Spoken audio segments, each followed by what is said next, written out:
Hi எல்லாருக்கும் வணக்கம். நம்ம அழகே அழகு சீரியலில் நம்ம மதியை பற்றி ஒன்றுக்கு ரெண்டாக போட்டு கொடுத்த இந்த ராஜலக்ஷ்மியை 1 2 3 அப்படின்னு கம்பி எண்ணெய் வைக்கணும். அதுவும் நம்ம சுரேஷே இந்த ராஜலக்ஷ்மியை அரெஸ்ட் பண்ணி கம்பி எண்ணெய் வைக்கணும் அப்படின்னு நினைக்கிறவங்க இந்த வீடியோக்கு ஒரு லைக் போட்டுக்கோங்க. ஸோ பார்த்தீங்கன்னா இந்த ராகவன் தங்கராஜுக்கு ஃபோனை போட்டு இவ்வளோ மாதிரி ஒரு திமிரு பிடிச்ச பொண்ணை என் வாழ்க்கையில் பார்த்ததே இல்லை, எவ்வளவு கௌரவமாக வாழ்ந்த எங்கள் குடும்பத்தை இப்படி ஊர்க்காரங்க முன்னாடி தலை குனிய வச்சிட்டா, தெரியாதனமாக இவளை கல்யாணம் பண்ணி வீட்டுக்கு கூட்டிகிட்டு வந்துட்டோம், மாப்பிள்ளை இதுக்கு ஏதாவது ஒரு வழியை பண்ணுங்க அப்படின்னு புலம்பி தள்ள. நான் ஏன் வேலையை பார்ப்பேனா உன் குடும்ப வேலையை பார்ப்பேனா, ஒரு நாளைக்கு 10 தடவை அலைய விடுறாங்க. உன் வீட்டு பஞ்சாயத்தை பார்க்கறதுக்கு உன் வீட்டுக்கு எய்த்தாப்லேயே இன்னொரு வீட்டை பார்த்து அங்கே தான் குடியிருக்கணும் அப்படின்னு செம கோவமாக தங்கராஜ் கத்திட்டு போக, அப்போதான் ரேவதிக்கு தான் வீட்டில் ஏதோ ஒரு பிரச்சனை அப்படின்னு புரியுது. இவங்க கால் பண்ணுறது யாருக்கு? இந்த ராஜலக்ஷ்மிக்கு. ராஜலக்ஷ்மி வாயி சும்மாவா இருக்கும்? உன் தம்பியை கட்டிட்டு வந்திருக்காளே ஒருத்தி, அவ இந்த வீட்டை படாத பாடுபடுத்துறா, மரியாதை குறைவா எங்களை எல்லாம் நடத்துறா. எனக்கு அவள் பேசின பேச்சில் நெஞ்சு வலியே வந்துருச்சு. ஏன்னு கேட்டால் எடுத்தறிஞ்சு பேசுகிறா. அதனால் இவ இனிமேல் இந்த வீட்டில் இருக்கவே கூடாது அப்படின்னு சுரேஷ் வெளியே தள்ளி கதவை சாத்தினா அவள் வாசல்லே உக்காந்துருக்காடியா அப்படின்னு இந்த ராஜலக்ஷ்மி சொல்ல, ஒரு மன்னிப்பு கேட்டால் தான் வீட்டுக்குள்ளே விடணுமா? ஒரு பொண்ணை இந்த நேரத்தில் எதுக்குமா வாசலில் நிறுத்தி வச்சிருக்கீங்க அப்படின்னு நம்ம ரேவதி கேட்குறாங்க. அக்கம் பக்கத்தில் இருக்கிறவங்க எல்லாரும் பார்த்து சிரிக்கிறாங்க. செத்து போலாமான்னு இருக்குது. திமிரு பிடிச்சவ ஒரு மன்னிப்பை கேட்டுட்டு வீட்டுக்குள்ளே வரலாம்ல, மன்னிப்பெல்லாம் கேட்க மாட்டேன் அப்படின்னு இருக்கா. இப்பயே இந்த ஆட்டம் ஆடுறா, இவன் மட்டும் மன்னிப்பு கேட்பாம வீட்டுக்குள்ளே விட்டோம் சலங்கை கட்டிக்கிட்டு ஆடுவா. நாங்கள் மாப்பிள்ளைக்கிட்ட பேசிக்கிறோம், நீ ஃபோனை வை அப்படின்னு இந்த ராஜலக்ஷ்மி ரேவதிக்கிட்டையும் கடுகடுன்னு பேசுகிறாங்க. எல்லாருமே ஹை டெம்பரில் இருக்காங்க. இந்த நேரத்தில் தங்கராஜ் மறுபடியும் உடம்பு சரியில்லாத நம்ம மதியோட அப்பாவுக்கு காலை பண்ணி, உங்கள் பொண்ணை நல்ல பொண்ணை நினச்சி என் மச்சானுக்கு கல்யாணம் பண்ணி வச்சேன். என் மாமனார் ஃபோன் போட்டு புலம்புறாரு. என் மாமனார் வீதியில் நடந்து போனாருன்னா எல்லாரும் அவ்வளோ மரியாதை கூறுவாங்க. ஆனால் இப்போ கூனி குறுகி நின்றுட்டு இருக்காரு. கல்யாணம் பண்ணி குடும்பம் நடத்த சொன்னால் நாடகம் நடிச்சுக்கிட்டு இருக்கா. இந்த லட்சணமாக தான் ஒரு பொண்ணை வளர்த்து வச்சுருப்பீங்களா? நீங்கள் ஒரு நல்ல அப்பா அம்மாவா பொறுப்பாக நடந்துக்க சொல்லி ஒழுங்காக குடும்பம் நடத்த சொல்லுங்கள், குடும்பத்தில் அனுசரித்து போக சொல்லுங்கள். இல்லை திமிரு பிடிச்சி தான் ஆடுவேன் அப்படின்னு சொன்னால் உங்கள் வீட்டுக்கே கூட்டிகிட்டு வந்து நல்லா பார்த்துக்கோங்க.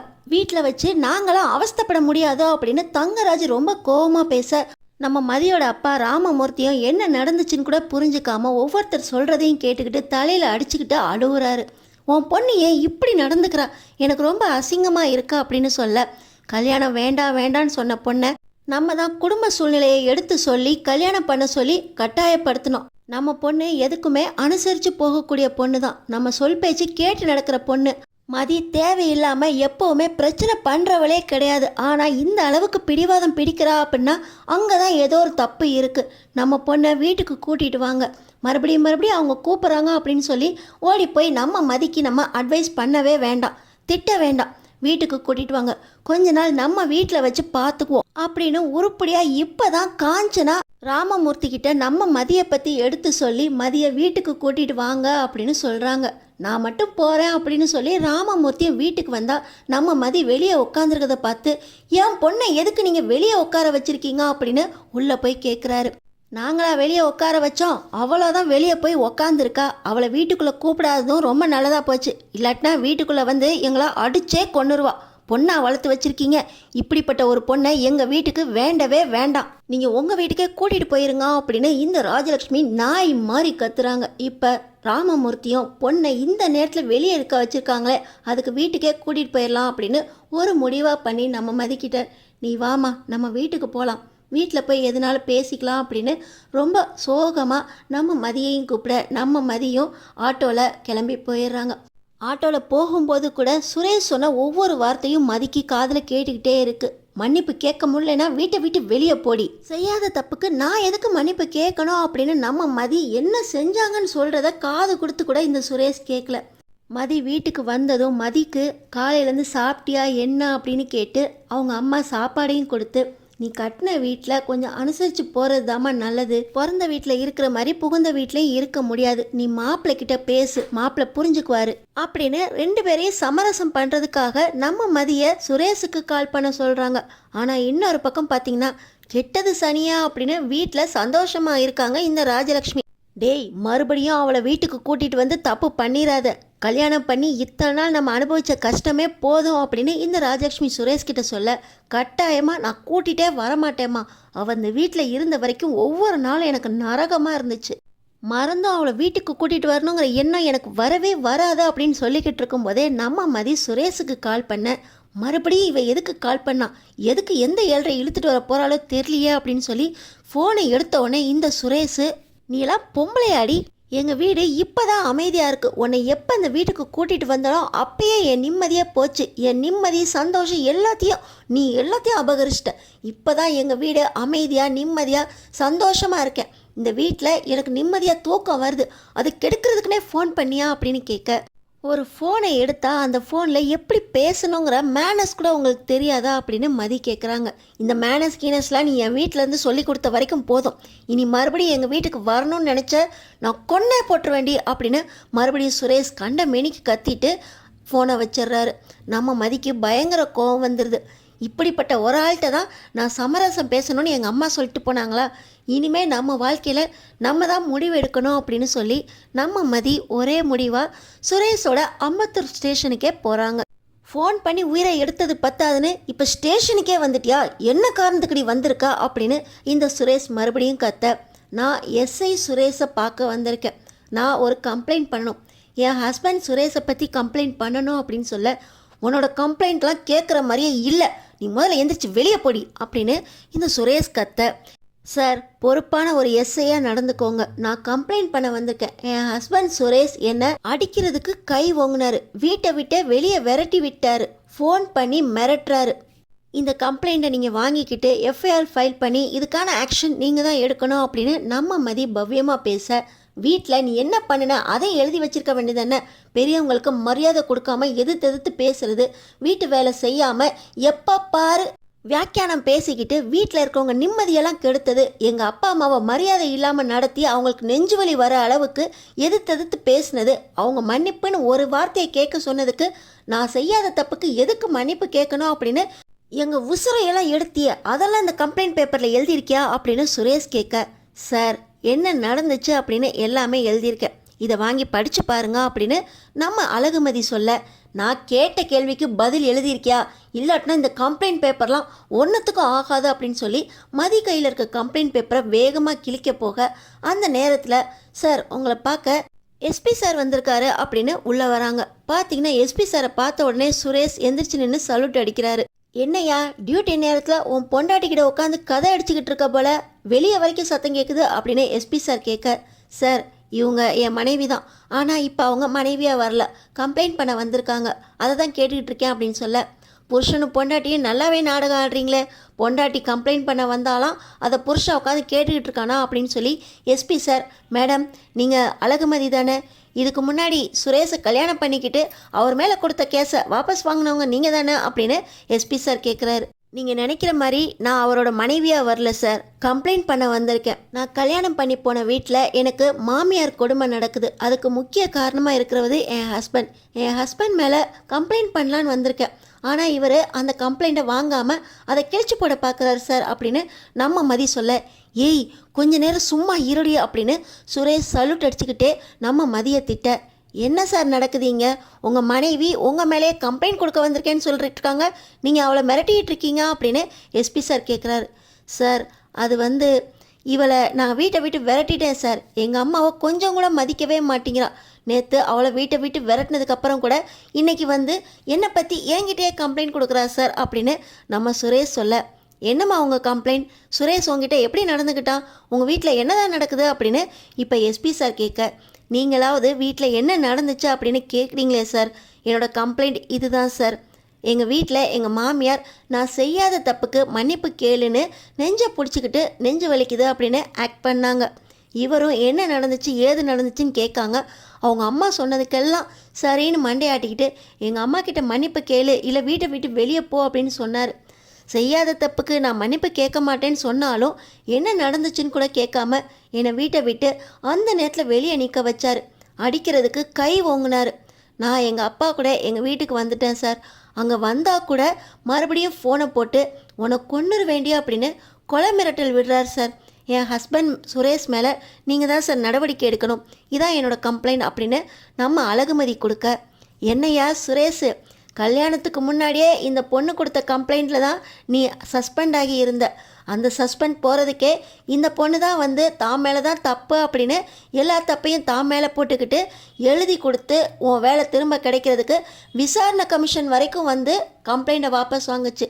இப்போ மறுபடியும் அதே மாதிரி உன் மேலே கம்ப்ளைண்ட், நீ சுரேஷ் மேலே கம்ப்ளைண்ட் பண்ணியிருக்கமா, இதுக்கெல்லாம் சாட்சி இருக்கா அப்படின்னு எஸ்பி சார் கேட்குறாரு. சார் சாட்சியெல்லாம் இருக்குது சார், என்னோட அத்தை என்னை பற்றி பேசினப்போ கூடவே இருந்து எல்லாத்தையும் பார்த்துக்கிட்டு இருந்தாங்க மலரக்கா, அவங்க கண்டிப்பாக எனக்காக பேசுவாங்க சார். அது மட்டும் இல்லாமல் என்னை வீட்டை விட்டு வெளியே தள்ளி அந்த இருட்டு நேரத்தில் எல்லாரும் பார்க்குறபடி வாசல்லே உட்கார வச்சுருந்தாங்க சார். அக்கம் பக்கத்தில் இருக்கிறவங்கள விசாரிச்சிங்கன்னா அதுக்கெல்லாம் சாட்சி கிடச்சிரும். இதோ இவர் என்னை ஃபோன் பண்ணி மிரட்டினதுக்கு ஆடியோ ரெக்கார்டிங் என்கிட்ட இருக்குது சார் அப்படின்னு நம்ம அழகுமதி எல்லாத்துக்கும் சாட்சியை காட்ட, எஸ்ஐ சுரேஷ், நீங்கள் இந்த பதவியில் இருக்கணும்னு நினைக்கிறீங்களா இல்லையா? உங்கள் அம்மாவையும் அப்பாவையும் உடனே ஃபோன் பண்ணி வர சொல்லுங்கள், இல்லை நான் இங்கே இருக்க இன்ஸ்பெக்டரை கூட்டிகிட்டு போய் அரெஸ்ட் பண்ணி ஸ்டேஷனுக்கு கூட்டிகிட்டு வர வேண்டியிருக்கும், உங்கள் கையாலேயே அவங்கள லாக்கப்பில் அடைக்க வேண்டியிருக்கும், என்ன செய்கிறீங்க அப்படின்னு எஸ்பி சார் கேட்க, சார் எங்கள் அம்மாவையும் அப்பாவையும் இப்போ ஃபோன் பண்ணி வர சொல்கிறேன் அப்படின்னு சுரேஷ் நடுங்கி போய், அம்மா அப்பா ஸ்டேஷன் வரைக்கும் வாங்க, சீக்கிரம் வரணும் நீங்கள் அப்படின்னு சுரேஷ் சொல்ல, நாங்கள் எதுக்கடா ஸ்டேஷனுக்கு வரணும் அப்படின்னு சொல்ல, இங்கே அழகுமதி மேடம் வந்து கம்ப்ளைண்ட் பண்ணியிருக்காங்க அப்படின்னு சுரேஷ் சொல்கிறாரு. என்னது அழகுமதி மேடமா?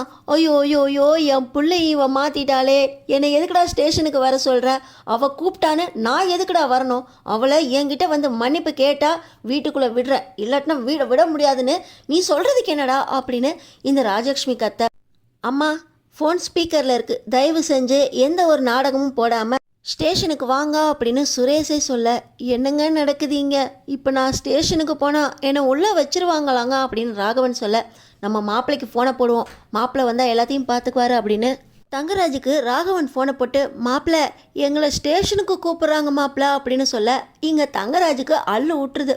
மாமா அதெல்லாம் பயப்படாதீங்க, சுரேஷ் தானே அங்கே இருக்கான், நீங்கள் போயிட்டே இருங்க, முக்கியமான வேலையாக நான் வெளியே வந்திருக்கேன், அங்கேருந்து நேராக ஸ்டேஷனுக்கு நான் வந்துடுறேன் அப்படின்னு பயந்துக்கிட்டே அங்கே போகவே கூடாது அப்படிங்கிற முடிவோட தங்கராஜ் இருக்கார். இப்போ ராகவனும் ராஜலக்ஷ்மியும் மாப்பிள்ளை வரேன்னு சொல்லிட்டாரு, ஆனால் லேட்டாக போனால் அங்கே ஏதோ பண்ணிடுவாங்க, நம்ம 2 பேரும் போகலாம் ஸ்டேஷனுக்கு அப்படின்னு ராகவனும் ராஜலக்ஷ்மியும் கிளம்பி நேராக ஸ்டேஷனுக்கு வந்துடுறாங்க. மேடம், நடந்த எல்லாத்துக்குமே ஆதாரத்தோடு சமர்ப்பித்ததுனால நாங்கள் நடவடிக்கை எடுக்க போகிறோம், ஆனால் உங்கள் கம்ப்ளைண்ட்டில் உங்கள் அத்தை பற்றியோ மாமா பற்றியோ எதுவுமே கம்ப்ளைண்ட்டில் எழுதலையே அப்படின்னு எஸ்பி சார் கேட்க, சார் அவங்க வயசானவங்க, அவங்க மேலே எனக்கு மதிப்பும் மரியாதையும் இருக்குது, அவங்க பேசுகிறத கூட என்னால் ஏற்றுக்க முடியும், வீட்டில் என்ன நடந்துச்சு ஏது நடந்துச்சுன்னு கூட கேட்காம ஒரு எஸ்ஐயாக இருந்துக்கிட்டு இவர் பாட்டுக்கு என்னை வீட்டை விட்டு வெளியே விரட்டிட்டாரு, கல்யாணம் பண்ணி கூட்டிகிட்டு வந்தார் இவர் மேலே இருக்க தப்பை இவர் திருத்திக்கணும், இவங்க அம்மா அப்பா இப்படி செய்யக்கூடியவங்க தான் அப்படின்னு இவருக்கு புரியலை சார், புரியாமல் தான் என்னை நடந்துக்கிட்டார், இவருக்கு புரிய வைக்கணுங்கிறதுக்காக தான் நான் இவர் மேலே கம்ப்ளைண்ட் பண்ணியிருக்கேன் அப்படின்னு நம்ம மதி சொல்ல, சுரேஷ் இந்த கம்ப்ளைண்ட்டை மட்டும் கன்ஃபார்ம் ஆயிடுச்சுன்னா கண்டிப்பாக உங்களை சஸ்பெண்ட் பண்ண வேண்டியிருக்கும், உங்கள் மேலே அரெஸ்ட் வாரண்ட் பிறப்பிக்க வேண்டியிருக்கும், உங்களுக்கே சட்டம் தெரியும், உங்கள் மனைவி உங்கள் மேலே கொடுத்த கம்ப்ளைண்ட்டுக்கு என்ன ஒரு நடவடிக்கை நாங்கள் எடுப்போம் அப்படின்னு உங்களுக்கு தெரியும், சஸ்பென்ஷன் ஆர்டர் ரெடியாகிட்டே இருக்குது, உங்கள் அம்மாவும் உங்கள் அப்பாவும் இங்கே வராங்க, அவங்க மூலமாக உண்மையை தெரிஞ்சுக்கிட்டு நீங்கள் மதிக்கிட்ட சமரசம் ஆகி மன்னிப்பு கேட்டாலொழிய இந்த பிரச்சனை முடியாது, குடும்ப பிரச்சனையாக இருக்கிற வரைக்கும் தான் இந்த பிரச்சனை லீகலாக வராது, இல்லை நாங்கள் லீகலாக நடவடிக்கை எடுக்க வேண்டியிருக்கோம் அப்படின்னு எஸ்பி சார் சுரேஷ்கிட்ட சொல்ல, சார் எங்கள் அம்மாவும் எங்கள் அப்பாவும் வரட்டும் சார், அவங்க வாயாலேயே உண்மை என்ன நடந்துச்சு அப்படின்னு நான் கேட்டுக்கிட்டு யார் மேலே தப்பு யார் மேலே கம்ப்ளைண்ட் கொடுக்குறதா அப்படின்னு அதுக்கப்புறமா முடிவு பண்ணலாம் சார் அப்படின்னு சுரேஷ் ரொம்ப நம்பிக்கையாக சொல்ல, உங்கள் அம்மா அப்பா மேலே உங்களுக்கு அவ்வளோ நம்பிக்கையா, ஒரு பொண்ணாக தனியாக பிறந்த வீட்டை விட்டு உங்கள் வீட்டுக்கு வாழ வந்திருக்காங்க, அவங்க சொல்கிறத நீங்கள் நம்ப மாட்டேங்கிறீங்கல்ல, வரட்டும், நீங்கள் அவங்க முன்னாடி வாயவே திறக்கக்கூடாது, அவங்கள்ட்ட நான் விசாரிக்கிறேன் அப்படின்னு எஸ்பி சார் சொல்ல, சார் அவங்க ரொம்ப பயந்தவங்க சார், ரொம்ப பயந்தவங்க தான் நடுராத்திரியில் ஒரு பொண்ணை வெளியே தள்ளி கதவை மூடியிருக்காங்க, மன்னிப்பு கேட்டாலொழிய வீட்டுக்குள்ளே வரக்கூடாதா அப்படின்னு அந்த பொண்ணு மேலே பழியை சுமத்தியிருக்காங்க, அவங்க சொன்னது உண்மையாக இருந்து உங்கள் அம்மா சொல்கிறது மட்டும் நாடகம் நடிப்புன்னு தெரிஞ்சிச்சுன்னா அவங்களையும் தூக்கி நான் ஜெயிலில் வைப்பேன், வந்திருக்காங்கல்ல பார்க்கலாம் அப்படின்னு சொல்லி எஸ்பி சார் சொல்லிக்கிட்டு இருக்கும்போதே ராகவனும் ராஜலக்ஷ்மி உள்ள நிலைய, அம்மா அப்பா வந்துட்டீங்களா, ஏன் இவ்வளோ நேரம் ஆச்சு, உங்கள் மேலே மதி கம்ப்ளைண்ட் பண்ணியிருக்கா, அன்னைக்கு நடந்தது என்ன அப்படின்னு எல்லாரும் முன்னாடி நீங்கள் சொல்லணும் அப்படின்னு சுரேஷ் சொல்ல, சுரேஷ் உனக்கு தெரியாதாடா, நான் தான் உன்னை ஃபோன் பண்ணி கூப்பிட்டேனாண்டா, இவ பேசின பேச்சில் எனக்கு நெஞ்சு வலியே வந்துருச்சுடா அப்படின்னு மறுபடியும் நாடகத்தை ஆரம்பிக்கிறாங்க இந்த ராஜலக்ஷ்மி. மேடம், இங்கே அழுகுறதுக்கோ சிரிக்கிறதுக்கோ டைம் கிடையாது. அன்னைக்கு இவங்க என்ன பேசுனாங்க, நீங்கள் என்ன பேசுனீங்க, அந்த வார்த்தையை மட்டும் சொல்லுங்க அப்படின்னு சொல்ல, எனக்கு புள்ள வளர்க்க தெரியலையாம், 6 அடி ஒசரம் வளர்ந்த புள்ளைக்கு அறிவே இல்லையாம், ஒரு சின்ன புள்ள கூட அது வேலையா அதுவே செஞ்சுக்கும், ஆனால் உங்கள் பிள்ளைக்கு அதை கூட செஞ்சுக்க தெரியல, கல்யாணம் பண்ணி கூப்பிட்டு வந்தது நான் இவளுக்கு வேலை செய்ய தான் அப்படின்னு என்னென்னவோ பேசிட்டா, நான் அமைதியாக தான் இருந்தேன் அப்படின்னு ராஜலக்ஷ்மி சொல்ல, அங்கேருந்து நம்ம மலர் வராங்க. மேடம், இவங்க சொல்கிறதெல்லாம் உண்மையா, இவங்க இதெல்லாம் பேசுனாங்களா அப்படின்னு எஸ்பி சார் மலர்கிட்ட கேட்க, நம்ம மலர் மதியை பார்க்குறாங்க. அக்கா, அங்கே என்ன நடந்துச்சோ இவங்க என்ன பேசுனாங்களோ அதை மட்டும் சொல்லுங்கள், இதெல்லாம் உண்மையா அப்படின்னு மறுபடியும் மதி கேட்க, சார் அது வந்து மதி டீ குடித்த கிளாஸை எடுத்து வைக்க மாட்டேன் அப்படின்னு சொன்னிச்சு, உங்கள் பிள்ளைக்கு அவர் குடித்த கிளாஸை ஜிங்கில் கொண்டு போய் போட தெரியாதா அப்படின்னு தான் கேட்டுச்சு. ஆனால் எங்கள் அத்தை ஆம்பளைங்கன்னா அப்படி இப்படி இருக்க தான் செய்வாங்க, வேலைக்கு போகிற ஆம்பளைக்கு வீட்டில் இருக்க பொம்பளைங்க இதெல்லாம் செய்யணும், வீட்டில் என்ன பொண்ணு வளர்த்து வச்சுருக்காங்க, பிள்ளைய வளர்க்க தெரியாமல் வளர்த்து வச்சுருக்காங்க அப்படின்னு எங்கள் அத்தை தான் சார் சொன்னாங்க. அதுக்கப்புறம் தான் மதி அவுத்து போட்ட பேண்ட்டை அப்படியே போட்டுட்டு போகிறாரு, சாப்பிட்ட தட்டை எடுத்து வைக்க மாட்டேங்கிறாரு, உங்கள் பிள்ளைய நீங்கள் தான் சரியாக வளர்க்கல அப்படின்னு தான் சொன்னிச்சு. ஆனால் எங்கள் அத்தை இதுக்கே நெஞ்சு வலி வந்துருச்சா அப்படின்னு சொல்கிறாங்க. நான் மெடிக்கலுக்கெலாம் கூட்டிகிட்டு போகிறேன், ஹாஸ்பிட்டலுக்கு கூட்டிகிட்டு போகிறேன், ஆம்புலன்ஸை வர வைக்கிறேன்னு சொன்னேன் சார், ஆனால் எங்கள் அத்தை என் பிள்ளைய வர சொல்ல அப்படின்னு சொல்லி ஒன்றும் இல்லாத விஷயத்துக்கு சுரேஷை ஃபோன் பண்ணி வர வச்சு மதி சொல்லாத வார்த்தையெல்லாம் சுரேஷ்கிட்ட சொல்லி வீட்டை விட்டு வெளியவும் அனுப்பிட்டாங்க. மன்னிப்பு கேட்டால் வழியா வீட்டுக்குள்ளே வரக்கூடாது அப்படின்னு கட் அண்ட் ரைட்டாக சொல்லி அவங்க அப்பா அம்மாவை வர வச்சு கண்டிச்சதோடு இல்லாமல் எங்கள் வீட்டு மாப்பிள்ளையும் வர வச்சு கண்டித்து அவங்க அப்பா அம்மாவோடைய மதியை அனுப்பியும் வச்சிட்டாங்க சார். மதி ரொம்ப பேசவே இல்லை சார், எங்கள் அத்தை தான் பேசிட்டாங்க அப்படின்னு நம்ம மலர் இப்போ தான் சுயமரியாதையோட நடந்தது என்ன அப்படின்னு மதிக்காக எஸ்பி சார்கிட்ட உண்மையை சொல்கிறாங்க. ஏன் மலரு, இவ உன்னை எந்த அளவுக்கு அசிங்கமாக பேசினா, இவளுக்காக எங்களை எதிர்த்துக்கிட்டு நீ சாட்சி வேற சொல்கிறியா? அத்தை, நீங்கள் சொன்னதை தான் அத்தை சொன்னேன், என்னையும் இவங்க போலீஸ்காரங்க யாருக்கும் தெரியாமல் வரணும்னு சொல்லிட்டாங்க சார், என்கிட்ட முன்னாடியே என்ன நடந்துச்சுன்னு விசாரிச்சிட்டாங்க, உங்கள் முன்னாடி கேட்கணும் அப்படின்னு தான் என்கிட்ட இதெல்லாம் கேட்டாங்க, எல்லாமே ரெக்கார்ட் பண்ணி ஆதாரமாக வச்சுருக்காங்க அத்தா அப்படின்னு நம்ம மலர் சொல்ல, இதுக்கு மேலேயும் உங்கள் குடும்பத்தில் இருக்க ஒவ்வொருத்தரையும் நம்ப முடியாது சுரேஷ், உங்கள் அப்பா அம்மா மேலே தான் தப்பு அப்படின்னு உங்கள் அண்ணியே வாக்குமூலம் கொடுத்துருக்காங்க, மதி கொடுத்த கம்ப்ளைண்ட்டை வச்சு உங்கள் அப்பாவையும் உங்கள் அம்மாவையும் என்னால் அரெஸ்ட் பண்ண முடியும், ஒழுங்காக மன்னிப்பு கேட்டு மதியை சமாதானப்படுத்த சொல்லுங்கள், இல்லை அதுக்கு மேலே நடவடிக்கை நான் எடுக்க வேண்டியிருக்கும், ஒரு எஸ்ஐயா இந்த ஸ்டேஷனில் கம்ப்ளைண்ட் கொடுத்த வந்த பொண்ணுக்கு நீங்கள் என்ன நடவடிக்கை எடுப்பீங்களோ அதுபடி நீங்கள் நடவடிக்கை எடுக்கிறீங்களா, இல்லை நானே நடவடிக்கை எடுக்கட்டுமா அப்படின்னு எஸ்பி சார் கேட்க, சார் அது வந்து அம்மா அவகிட்ட மன்னிப்பு கேட்டுருமா, இல்லாட்டினா லீகலாக நான் ஆக்ஷன் எடுக்க வேண்டியிருக்கும், உங்களை நான் அரெஸ்ட் பண்ணி லாக்கப்பில் தள்ள வேண்டியிருக்கோம் அப்படின்னு சுரேஷ் ராஜலக்ஷ்மி கிட்ட சொல்ல, டேய் என் மேலே தப்பு அப்படின்னு அவள் சொல்லுவா, நீ கேட்டுக்கிட்டு என்னை லாக்கப்பில் தள்ளுவியா அப்படின்னு சட்டையை பிடிச்சி ராஜலக்ஷ்மி கேட்க, இப்போ ஒரு லேடி கான்ஸ்டபிளை நம்ம எஸ்பி சார் கூப்பிட்டு இந்த மேடமை அரெஸ்ட் பண்ணுங்க அப்படின்னு சொல்ல, அம்மா மன்னிப்பு கேளுமா அப்படின்னு சொல்லிக்கிட்டு இருக்கும்போதே, நான் செத்தாலும் மன்னிப்பு கேட்க மாட்டேன்டா, நான் உன்னை அரெஸ்ட் பண்ண வேண்டி இருக்குமா அப்படின்னு சொல்ல நடுங்கி போயிடுறாங்க ராஜலக்ஷ்மி. சார், எங்கள் அத்தையும் மாமாவும் தான் தப்பு பண்ணாங்க அப்படின்னு சுரேஷ்க்கு புரியணும், அதுக்காக தான் நான் கம்ப்ளைண்ட் பண்ணேன், இவங்களை அரெஸ்ட் பண்ண வேண்டியதில்லை அப்படின்னு நம்ம மதி சொல்ல போகிறாங்களா, இல்லை ராஜலக்ஷ்மியை அரெஸ்ட் பண்ணி லாக்கப்பில் போடுற வரைக்கும் வெயிட் பண்ண போகிறாங்களா, அடுத்தடுத்து என்ன நடக்க போகுதுன்னு தெரிஞ்சுக்கிறதுக்கு நம்ம சேனலை சப்ஸ்கிரைப் பண்ணி தொடர்ந்து பாருங்கள்.